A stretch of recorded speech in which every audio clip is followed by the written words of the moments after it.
মুখ্যমন্ত্ৰীয়ে খুব ভয় খাইছে চুলি দেখিছেনে আপোনালোকে কেনেকৈ কি অৱস্থা হৈছে মুখ্যমন্ত্ৰী গতিকে মুখ্যমন্ত্ৰী বেয়া দিন আহি আছে তেওঁ এনেকৈ কৈ থাকোঁতে তেওঁ চৰকাৰ পতন হ'ব আমি যদি এতিয়াৰ পৰা অতি সুপৰিকল্পিতভাৱে আমি যদি আগবাঢ়োঁ শক্তিশালীভাৱে আগবাঢ়োঁ আৰু ঐক্যবদ্ধতাক যদি আমাৰ মূল নীতি আৰু আদৰ্শ বুলি গণ্য কৰি আগবাঢ়োঁ তেতিয়াহ'লে ২৬ত জনগণে আশা কৰা কাংক্ষিত ফল আৰু বিজেপিক উৎখাত কৰাৰ যিটো ফল সেইটো ৰাইজে নিশ্চিতভাৱে পাব নিশ্চিতভাৱে খুব যোগাত্মক আৰম্ভণি বুলি আমি অনুভৱ কৰিছোঁ আৰু এইটো অসমৰ জনগণৰ সকলোৰে এই আশাটোৱে আছিলে যে বিৰোধী ৰাজনৈতিক শক্তিসমূহ ঐক্যবদ্ধ হ'ব লাগে আৰু আজি এয়া এটা যোগাত্মক আৰম্ভণি আৰু এই আৰম্ভণিয়ে আগন্তুক দিনসমূহত এটা অতি শক্তিশালী বাৰ্তা দিব আৰু এটা শক্তিশালী পৰিৱেশ গঢ় লৈ উঠিব মই ভাবোঁ যে সমগ্ৰ দেশতে বিভিন্ন সময়ত এনেকুৱা ধৰণৰ বাৰ্তা ৰাজনৈতিকভাৱে দি আহিছে বিভিন্ন ৰাজ্যৰ নিৰ্বাচন আপোনালোকে যদি চাই নিৰ্মোহভাৱে যদি বিশ্লেষণ কৰে দেশত হোৱা লোকসভা নিৰ্বাচনৰ ফলাফল সকলোৱে পৰিসংখ্যাৰ ফালৰ পৰা জনগণৰ যিটো নিৰ্বাচন কেন্দ্ৰিক যিটো মুড থাকে তাৰ ফালৰ পৰাও বিৰোধী ঐক্যবদ্ধ হোৱাটো সময়ৰ আহ্বান দেশৰ গণতন্ত্ৰ দেশৰ সাংবিধানিক বিধি ব্যৱস্থা ৰক্ষা কৰা দেশৰ ন্যায়পালিকাৰ স্বতন্ত্ৰতা ৰক্ষা কৰা দেশত চলি থকা অদ্ভুত মূল্য বৃদ্ধি দেশৰ চাৰিওফালে গণতন্ত্ৰহীন এক পৰিৱেশ তৈয়াৰ কৰা অৰাজক এটা পৰিৱেশ সৃষ্টি কৰা মানুহৰ সাধাৰণ জনগণৰ জীৱন জীৱিকালৈ অহা প্ৰচণ্ড যিটো প্ৰত্যাহ্বান সেইবোৰৰ অৱসানৰ কাৰণে এয়া সময়ৰ আহ্বান বিৰোধী ঐক্যবদ্ধ হ'ব লাগে চাৰিওফালে চলি থকা সিন্ডিকেট ৰাজ কমিশ্যন ৰাজ দুৰ্নীতি ভ্ৰষ্টাচাৰ স্বজন তোষণ এইবোৰ অৱসানৰ এয়াই উপযুক্ত সময় আৰু তাৰ কাৰণে ৰাজনৈতিক যুঁজখনৰ কাৰণে আমাৰ যিটো নীতি যিটো মূল প্ৰিন্সিপল সেইটো ঐক্যবদ্ধ হোৱাৰ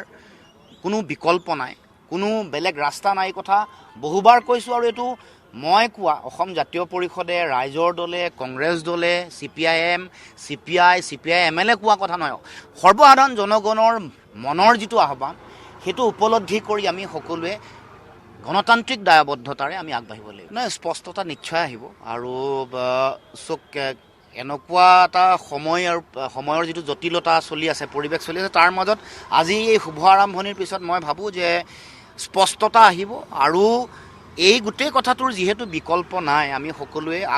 আগন্তুক দিনসমূহত ঐক্যবদ্ধভাৱে আগবাঢ়িব লাগিব আৰু আজিৰ দিনটো প্ৰায় আৰম্ভণি কংগ্ৰেছে উদ্যোগ লৈছে আৰু আপোনালোকে এনেও জানে অসম সন্মিলিত মৰ্চা অসম এই যিটো মৰ্চা এই মৰ্চাৰ লগত কংগ্ৰেছৰ যদি সংযোগ নঘটে তেতিয়াহ'লে যিটো মানে ভোট কেন্দ্ৰিক যিটো নিৰ্বাচনৰ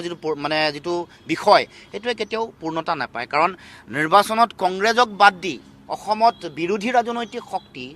কেতিয়াও মই নাভাবোঁ যে এইটো কোনো মানে যুক্তিৰে বিজেপিক পৰাভূত কৰাৰ যিটো পৃষ্ঠভূমি বা যিটো কৌশল সেইটো আমি গঢ়ি তুলিব পাৰিম সেইকাৰণে এইটো আগৰ পৰাই আমাৰ আহ্বানেই আছিলে আমি প্ৰেছ মিট দি কৈছিলোঁ যে এই যাত্ৰাত চামিল হ'ব লাগে আজি কংগ্ৰেছ দলৰ মাননীয় সভাপতি ডাঙৰীয়াই নিজে উদ্যোগ লৈছে গতিকে মই ভাবোঁ যে এটা শক্তিশালী বাৰ্তা শুভ বাৰ্তাৰ ইংগিত দিছে বহুদিনৰ পৰা আহ্বান চলি আছিলে আপুনি ঠিকেই কৈ আছে অকণমান দেৰি হ'লেও কিন্তু মই ভাবোঁ যে ভাল কাম কৰিবলৈ হ'লে দুদিন দেৰি হ'লেও আমি যদি এতিয়াৰ পৰা অতি সুপৰিকল্পিতভাৱে আমি যদি আগবাঢ়োঁ শক্তিশালীভাৱে আগবাঢ়োঁ আৰু ঐক্যবদ্ধতাক যদি আমাৰ মূল নীতি আৰু আদৰ্শ বুলি গণ্য কৰি আগবাঢ়োঁ তেতিয়াহ'লে ২৬ত জনগণে আশা কৰা কাংক্ষিত ফল আৰু বিজেপিক উৎখাত কৰাৰ যিটো ফল সেইটো ৰাইজে নিশ্চিতভাৱে পাব আমি আশা কৰিছোঁ আজিৰ পৰা আৰম্ভণি হ'ব আধাৰটো প্ৰস্তুত হ'ব তাৰপিছত ৰণকৌশল আৰম্ভ হ'ব কাৰণ ৰূপৰেখাটো প্ৰথমে ঠিক কৰি ল'ব লাগিব কেনেকৈ আগবাঢ়িব